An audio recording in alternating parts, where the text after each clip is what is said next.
वर्तमान पई आसिला आउ एक बड़ खबर जहाँकि केंद्रीय कर्मचारी एवं पेंशनभोगी आसिला सबुठु खास खबर।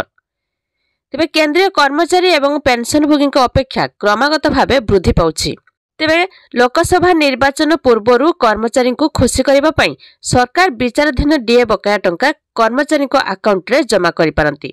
हेले वर्तमान आलोचना होछि जे कर्मचारी को खुशी करने को सरकार किछि दिन परे एही दाबी पूरण करि पारंती। कर्मचारी संगठन दीर्घ दिन धरी यह दाबी करि आछंती जहाँ एपर्यंत अनुमोदन होई नाही।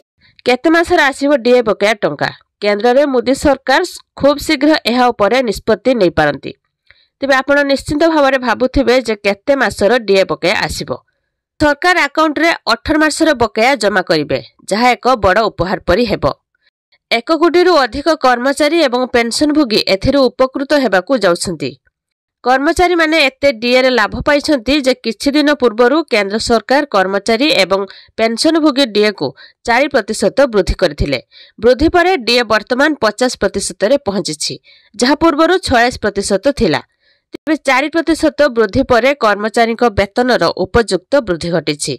सप्तम वेतन आयोग अनुसार सरकार प्रतिवर्ष 2 थर डीए वृद्धि करती जार हार जनवरी 1 रु जुलाई 1 पर्यंत कार्यकारी बोली विवेचना करा जाए। वर्धित डीए हार जनवरी 1 रु कार्यकारी हेबो।